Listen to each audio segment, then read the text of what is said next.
কেমন আছো বন্ধুরা? Welcome to my world. সকাল সকাল ঘুম থেকে উঠে এক কাপ চা নিয়ে দিনটা শুরু করলাম। আর আজকে স্পেশাল দিন, কিন্তু স্পেশাল কিছুই মনে হচ্ছে না, কারণ ছোটোবেলা থেকেই এই দিনটি আমার কাছে কোনো দিনই স্পেশাল ছিল না। হ্যাঁ, ছোটোবেলায় হয়তো বা মা একটু পায়েস করে দিত আর কি।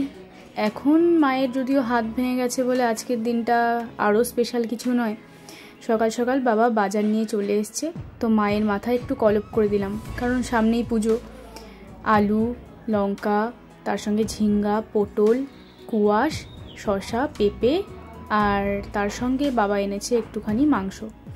আমি যদিও রান্নাবান্না অতটা ভালো পারি না, তো আমাকে হেল্প করবে বলেছে এক বুনো। আর অন্যদিকে সিঙ্কে জমে রয়েছে অনেকগুলো বাসন, সকালবেলা চা খাওয়ার বাসন, তার সঙ্গে আরও একটু পরে জমবে। মাকে একটু বানিয়ে দিলাম ফল, কারণ মা তো সকালবেলা কিছু খাবে, তো ডক্টর বলেছে একটু ফলটা বেশি খেতে। তো মাকে দেওয়ার পরেই আমি বসে গেলাম সবজি কাটতে। এদিকে আলু, পটল, ঝিঙ্গা সব কেটে নিয়ে আমাকেও রান্নাটা বসাতে হবে। যদিও বাবা মা কেউই মাংস খাবে না, শুধু আমি খাবো, আর আমার সঙ্গে এই পুচকুটা। ওকে বললাম একটু রসুনগুলো ছুলে দে, ও সঙ্গে ছুলে দিচ্ছে। তার সঙ্গে পেঁয়াজগুলোও এক এক করে কেটে জলের মধ্যে দিয়ে রাখছি, তারপরে কুচি কুচি করে কেটে নেব।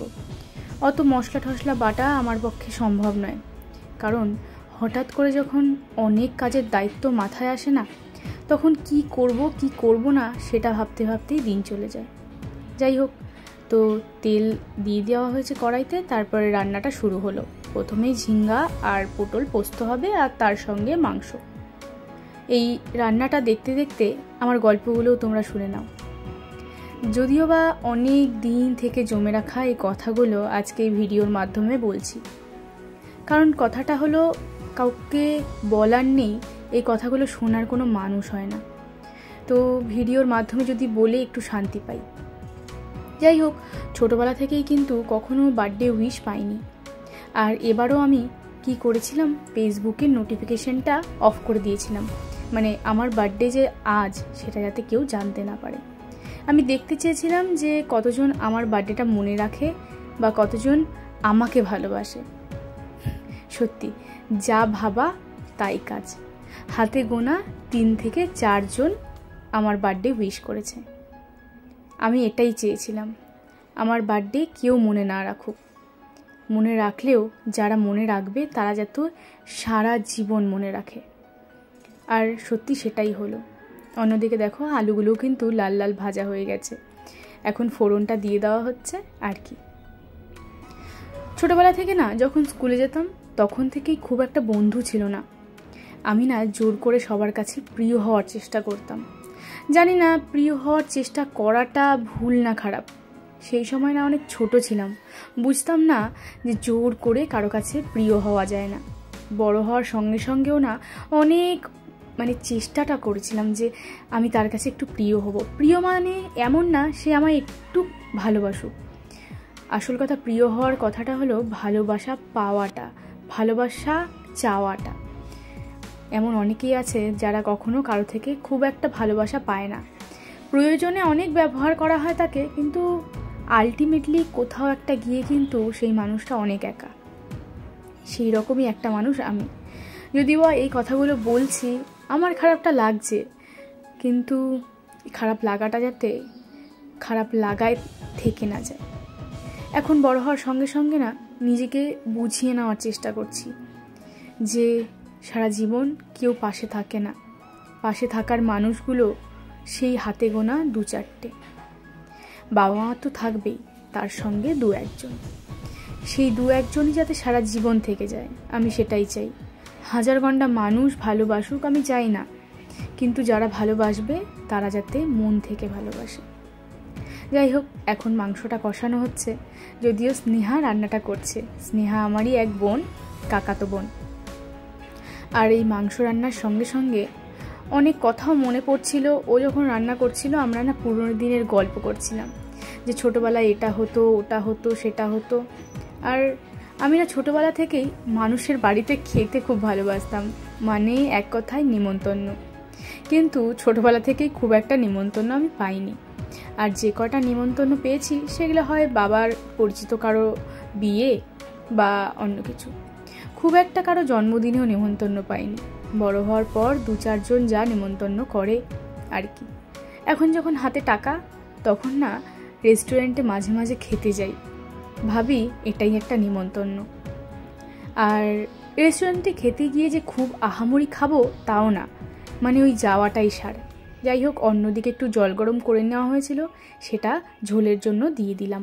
অন্যদিকে বাড়ির 2 বাচ্চা একদম উৎসুক, মাংসের গন্ধ পেয়েছে বলে কথা। আর কোথায় যাই,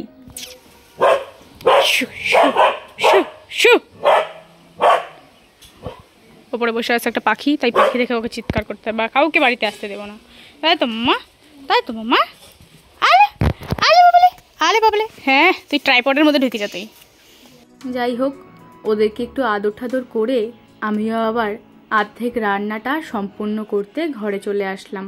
মাংসটাও প্রায় হয়ে এসছে, এবার নামানোর পালা। যদিও বা অনেক গন্ধ বেরিয়েছিল, কিন্তু আমি খুব একটা রান্না করতে পারদর্শী নই, কাজ চালানোর মতন করে নিই, ওই আর কি। যাই হোক, আজকের দিনটা সবার কাছে একটা স্পেশাল দিন। যাই হোক, সন্ধে হতেই চা বসিয়ে দিয়েছি, কারণ আমার বাড়িতে এসছে এনারা।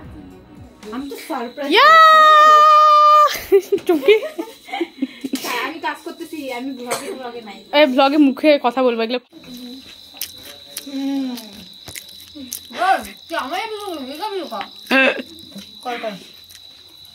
চা, সিঙ্গারা আর মুড়ি মাখা। সোহিনী, তোর খাইতে পারলি না? সোহিনী তোমার নামে।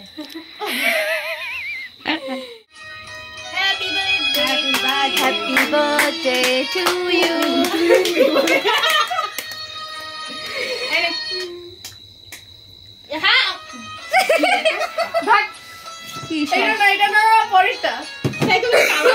আমি হ্যাঁ এনে এনে হে মা, তুল তুল ভেতরটা কি এনে এনে হ্যালো, আরে গোটা হয় না, গোটা না প্লিজ।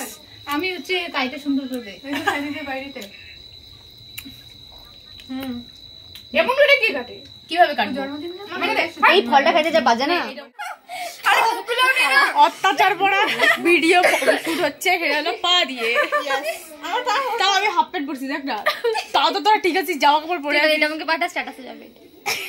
কি এগুলো কুচবি একটু ভালো করে সাজিয়ে আসল কথা সঞ্জনা আর চুমকি হলো ট্রান্সলেটে চুল কাটছে, তাই আসল কথা ফ্যাশন। না না, সেটা বড় কথা না, বড় কথা হচ্ছে 350 তাও ভালো। আমি তো আমার কথা 700 টাকা দিয়ে, শোন না, আমার কথা 700 টাকা দিয়ে চুলটাও দিয়ে আসবো, আবার টাকাটাও দিয়ে আসবো। তুই শুন আগে।